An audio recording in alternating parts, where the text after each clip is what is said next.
Okay, exercise number 1. Okay, and I kind of intentionally leave them as blank so we can do the exercise all together. So for each, before I present the answer for each one of them, you may just want to pause the video and see if you can answer that correctly. Okay. And just to be consistent with the color, so whenever I talk about approach number 1, I'm going to use blue. Whenever I talk about approach number 2, I'm going to use the pink. And they're kind of equivalent to each other. Which one you want to use is completely up to you. But just notice that for number 1, you need the class definition. For number 1, you need the class and also method definition. And for number 2, you actually need, let me put it here. For number 2, you actually need example object structure.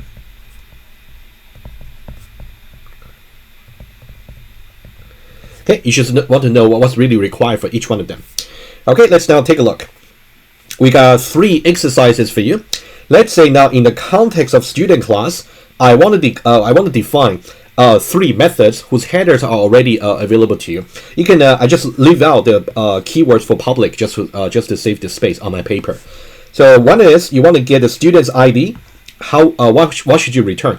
I can tell you that each one of them is going to be just a single return statement. What's really important is about the expression you write using dot notation. So that's really important. Okay. So now you may want to pause the video and think about how you would do the return get ID, get student's ID, and also get a title for the ith course. If I is 0, that means the first course. If I is 1, that means the second course. We follow the indexing convention for array. And also, how you can get the name of the instructor of your ith course. For example, I want to get the instructor of my first course, meaning that at index 0. Okay, we got 3 methods over here. And now pause the video and think about how you can use either the class definition or to use the example object structure to figure out the answer. All right, pause the video and think about it. Hopefully you thought about it. Let's now take a look. And we're going to do approach by approach. And I will always start with approach number 2. Approach number 2 is very valuable because you can visualize about a particular example. However, the answer you come up with using approach number 2 is simply just an example. You still have to generalize it. Specifically, you want to generalize the context object that you start with into this, which will represent a context class. That's something we'll see. So you will come up with the answer that's compatible with approach number 1. We'll see both. Okay, let's see the first one. If we want to get ID for the current students, right? So now we are in the context of the student class. So this is the context. And also you can see from here, S is the variable that stores the address of the student some student objects. Okay, so we can start with this. So for approach number 2, so we have to use a dot notation. You can think about each dot that we write in the code. You can think about each dot that we write in the code is basically corresponding to some link that we actually have to annotate on the object structure diagram. Okay, let's take a look. So we start with S over here, and whenever you say dot, you basically look up the address of the variable and then follow the locate the relevant objects in the memory. So dot. So this part is S dot, and then once you go to the objects, I want to just get ID, right? So that ID over there simply store the address of the ID of the student, in this case Jin. So that's about what you gotta write. So I would say I wouldn't write this as a formal code. I'll simply say as a notes. So for example, I can say let's say for example, just emphasize it's really just an example. I can say S dot, right, ID. Right, so S dot ID. And we want to generalize this solution here. So S over here is really the context objects, right? So this is really the context objects. Right? What we need to write over here is simply this. We're going to return, of course. So we're going to say return this dot ID. And if you further analyze this solution here, you can see this. So this is the keyword that's referring to the context class that we are in. What's the type for this? Students. And also here, what's the title ID? Is simply a string. All right, so that's the answer for the first exercise. Let's now take a look at the second exercise. Okay, and we follow the same logic, and we try to do approach number 2 and then approach number 1. For the next context class, I will try to swap the order to see which one might actually be more effective in the long term for you to go forward. So second one, we want to get the title over here for the ith course for the current students, the context students over here. So let's now take a look. And let's now look at the diagram.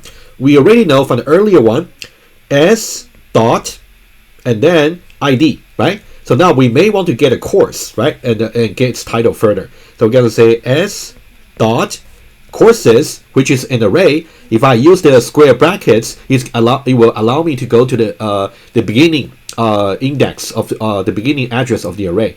And then I may just want to go to index 1. In that case, once I go to index 1, it's going to be storing this particular address of some course objects. And then I can say dot over here, maybe get the title, right? That's the sketch of the solution.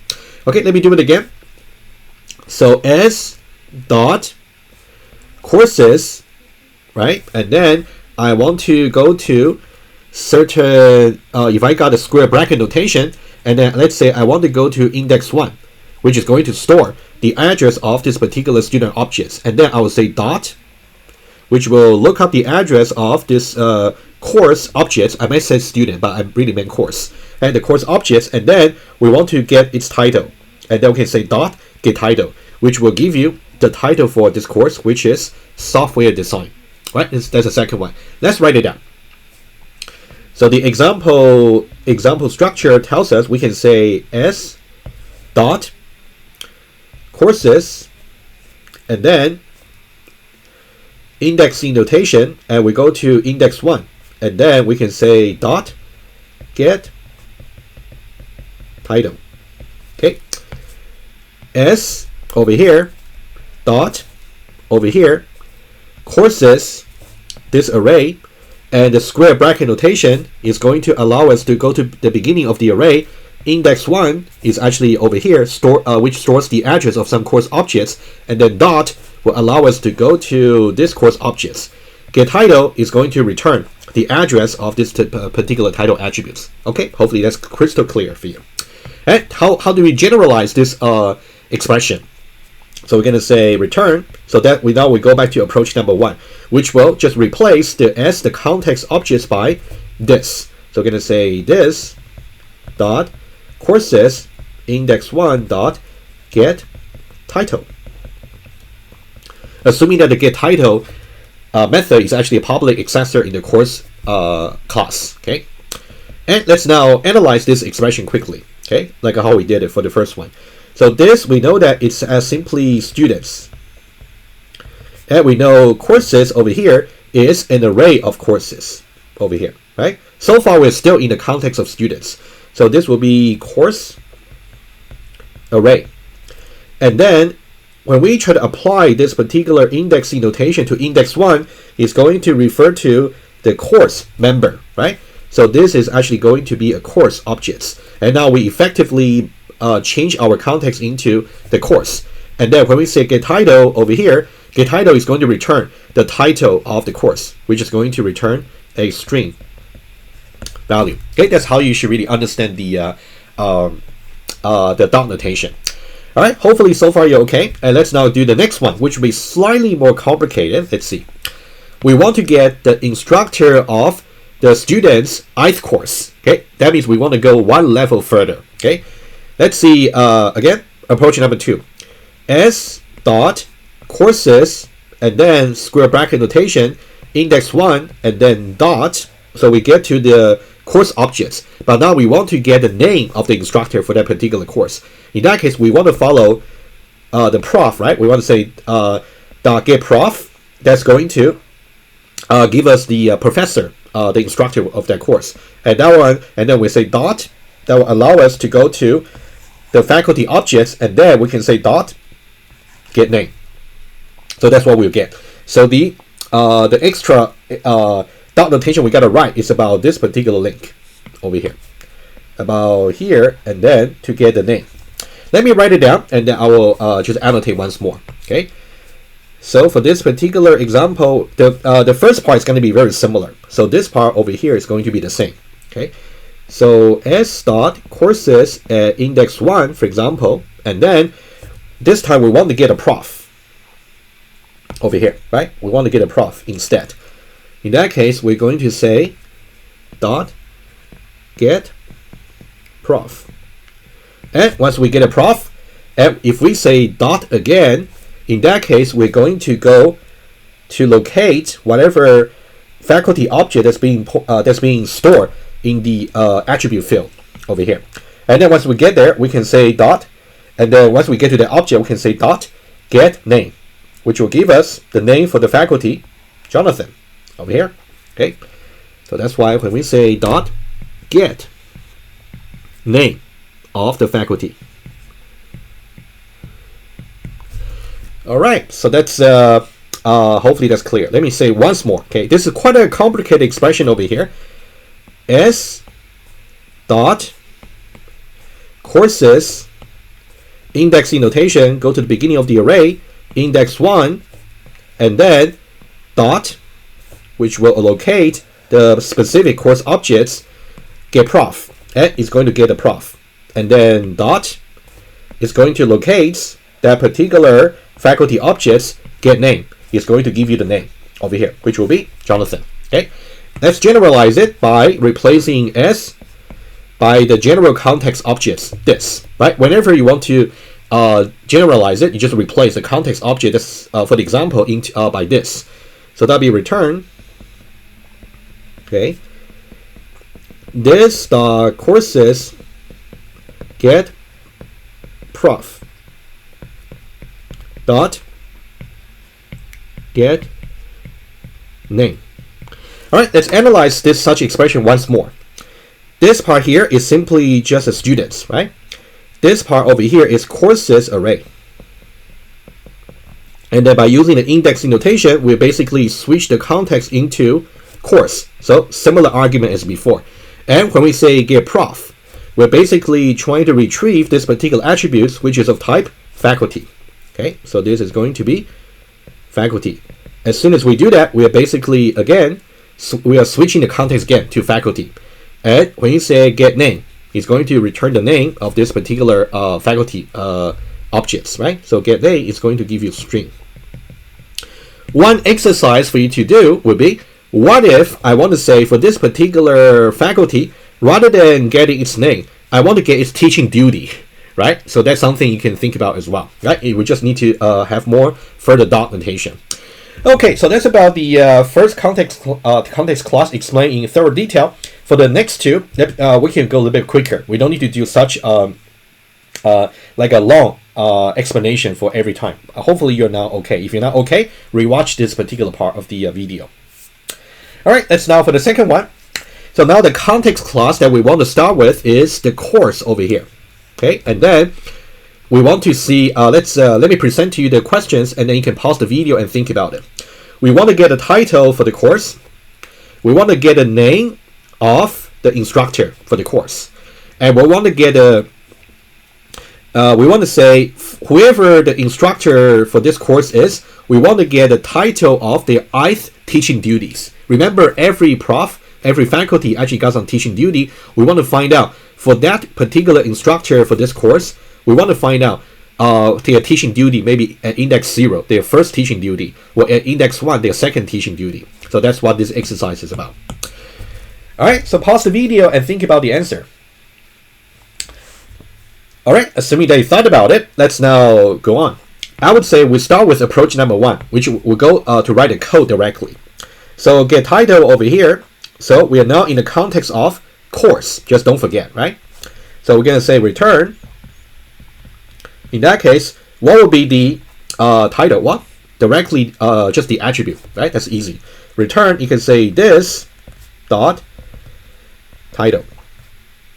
And one exercise for you to think about to analyze, what's the type of this and what's the type of title, right? That's something we explained earlier. And for approach number 2, we can simply annotate the diagram. So this will be over here, for example, oh, actually we have course, right? So let's say 2030. So this is how we start with. The title is going to just return title over here, right? To be more precise, when we say dot, it's going to be this arrow over here and then title. Okay. Let's now move on to the next one. The next one, let's say we want to return the name of the instructor for the course, right? So what we should do is we should start with this again. We don't want to get just the name for the course. We want to get the name of the professor who teaches that course. So we want to go to that professor first. So we're going to say this dot prof. By the way, you might be wondering, can we say this dot get prof? That's also fine. But since we're now in the same class where the prof is actually declared, so we can refer to that directly rather than saying get prof. I'll leave the choice to you.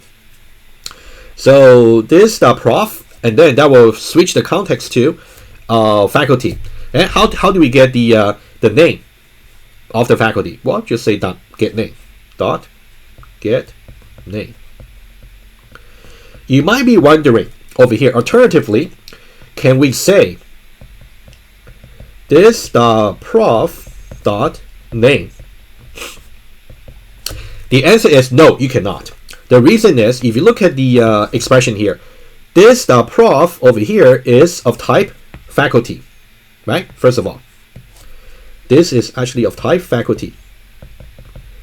However, this name over here is actually private. It's actually private. And you cannot refer to a private attributes for the faculty in the context of the course, which is outside the declaration for this particular private attributes. So you cannot do it. So that's why we have to say get name over here. All right. And what about what's the correspondence for approach number 2? Let's now try. So we say EECS2030 example context objects dot prof, right? And then dot over here get name. So once we try to get a name, it will be returning Jackie over here, right? So the link will just go like this. So that means we're going to say dot over here get name. It's going to give us Jackie. Right, that's the approach number 2. I think maybe you can kind of see my hints over here. Once you get more, once the expression gets more natural to you, you may just want to do for approach number 1. Meaning that just by looking at the definition for the class, you don't necessarily really have to visualize the object. But in the beginning, you may do that just to help you. Okay. Final one. How do we get the title of the ith teaching duty of the instructor? That's basically what we want to do. So we can still say return. Okay, let me just write a little bit better. Return. Start with this. So now we're in the context course. Dot. We want to go to the professor. Okay, and then once we're now in the faculty context, so we now want to go to their teaching duty. And you cannot say .te, right? For the similar reason, te is attribute private. Is declared as private. You cannot refer to the private attributes outside the context of faculty. And remember we are now in course, so that's why you cannot do it. So this .prof and then dot, and we assume that we got this particular public accessor. Get teaching, right? So that will return an array, and we want to go to the ith course of their teaching duty. So that's why we go to index I, and this is going to be of type course, right? Index I. So that means we switch the context to the course again, back over here. And then once we go back there, how do we get the title for the course? Well, just say get title. Dot get title. Okay, so now it's really important to do a little bit analysis over here. This over here is the course. And prof is the faculty, right? And get title, get teaching duties is going to be course array. And index I is going to give you the course. And also get title is going to give you the string. Right? It's so important for you to see the navigation. Okay. Let's now try to see what's the corresponding annotation on the object structure. So let's say this. We might say this. So let's say we still start with the 2030, and then dot prof dot get title. Get teaching. Once you want to get a teaching, it's going to refer to this array, and then index I. So go to the beginning of the teaching array, and then let's say we go to index 0. In that case, we say dot is going to locate that particular course. So we just go back to the same course, which is okay, right? In that course, we say get title. So that's going to return the title over here, right? So that means we are just following this particular link over here. That's so important to see. So go to the teaching duties, and then follow this link and go back to this particular course and find its title again. All right, so that's about exercise number 2. I hope it's getting better for you. So you can see I just try to move you to a little bit more mature level to really use the definition for the classes, and start from there. You can do the navigation. It's so important. Okay, final one. Okay, we only got 2 methods to go. Okay, quickly. Again, let me present to you the exercise. Let's say we're now in the context of faculty, right? How do we get a name for the faculty? That seems very straightforward. And then we want to get the title of the ith teaching course of this particular faculty. That one is also simple. So it seems like so far the most complicated one is either this or this. As long as you can understand these two, I think others should be quite straightforward to you. But let's still do it. All right, pause the video and think about how you will do these two. All right, let's now do it. And approach number 1. So we're going to say return, and then this. And it's going to refer to the faculty class. How do we get a name? Well, it's directly the attribute. So we say this dot name. That one is easy. Diagrammatically, so let's find out some faculty. Let's say we go for, let's say Jonathan over here, right? So you can see this dot and then name, which is referring to Jonathan. What about the second one? The second one there, let's say we say return.